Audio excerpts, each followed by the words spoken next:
I'm Peggy Loomis, and I work at the Hamlin Conservation District in Hayti. I started here in 2009, and I became the district manager in 2010. This last year is our 75th anniversary for the district. 75 years ago, it was started with a group of people with small ideas of what could be done in our county, and we're still implementing those ideas today. Most of what sustains our conservation districts are the tree planting program and the fabric, but it's not all about trees anymore. It's about stopping soil erosion and improving soil health. It's about wildlife habitat, not just planting trees, but also healthy grasses and wetland acres. Water quality issues can be resolved by planting riparian acres and by installing pasture pipe for water tanks. There's so much we can continue to keep doing to keep conservation on the ground in our county. Our district services include tree planting and the fabric installation. We install tree tubes for deer and rodent protection. Rototilling and mowing trees are a common practice that we also offer. Our drill services include renting two 15-foot John Deere no-till drills and one Great Plains drill. The drills are delivered and set up for the producer to plant a wide variety of seeds and grasses, including beans, wheat, alfalfa, warm and cool season grasses. We also have two 45-foot land rollers for use in diversifying your crops by pushing the rocks down without rolling the crop out ahead of it. We continually look for grant programs to aid in the cost share programs. We give technical advice on all of the services, working with our partners, NRCS, Pheasants Forever, Game Fish and Parks, U.S. Fish and Wildlife, and many others. We provide native perennials, grasses, and garden perennials, vines also. The native perennials you could add to pasture land to get some started. We can sell them in plugs or in pots.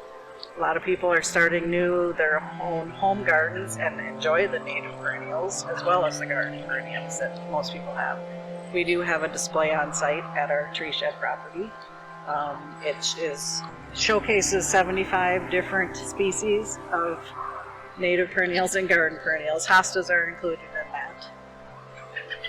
Within the next 10 years, I think our conservation district will have additional services relating to cover crops. I believe water quality will continue to be a big concern for our future, as well as identifying resource concerns in our county. The mission of the Hamlin Conservation District is to assist our county residents in protecting and conserving our natural resources through financial, technical, and educational needs, which is what we're doing. I think more and more cover crops are being implemented now. Soil health is becoming much more important, especially in Hamlin County, I think. It's kind of a neighbor-to-neighbor thing, is what are you doing? Why are you doing that on your field? And, oh, okay, maybe I'll try that on mine. I think that's it's the coffee talk is what gets things going. And I think that's been implemented a lot here in Hamlin County. I think a misconception is that we're here just for the farmers. Yet we can help the urban people too with rain gardens and implementing pollinator plots in their yards. Reduce the mowing time in their yard with planting more pollinators and native grasses in their yards. I think the biggest effect is going to be expense. We do have a state conservation commission which we apply for tree planting grants. In those tree planting grants, we can do shelter belt renovations also on some, if not necessarily tearing out a whole shelter belt, but we can add rows to that shelter belt to add better protection. That cost comes with certain rules that the state, we would implement through the state, but a lot of times that funding is there, and it's a great opportunity for people who can't afford to put the whole tree belt in. I said, tree planting is expensive. It's not a cheap deal, so cost share wherever you can get it is very helpful. Okay. Thank you for coming out and spending the afternoon out here and asking some good questions about what our district does. We can provide answers through email at hamlincd@sdconservation.net. We also have a Facebook page, and we are on the internet at www.hamlincd.net. You can find us going on the internet under Hamlin Conservation District. You can also call the office at 605-783-3642, and somebody there will be able to answer your questions. Thank you. I'm Jared Namken from Lake Norden, South Dakota, the Hamlin County Conservation District.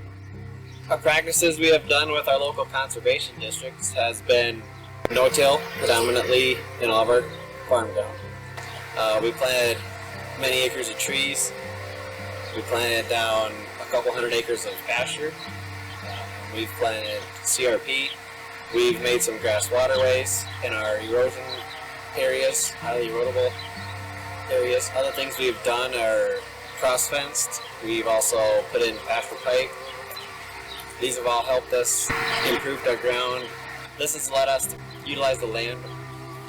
These conservation practices has led us to be more efficient with our land use, be more productive over the years. We started to work with the conservation district probably from starting with planting trees back in the 80s, and things have just kind of evolved and escalated from there. One thing led to another. We've kind of just kept going as I guess more options have been available from the conservation district. The conservation district has helped us with our highly erodible land by helping us implement a no-till plan. Therefore, we're using more efficiently the water and the rainfall. We're pretty fortunate through this area because it's some lighter ground, highly erodible.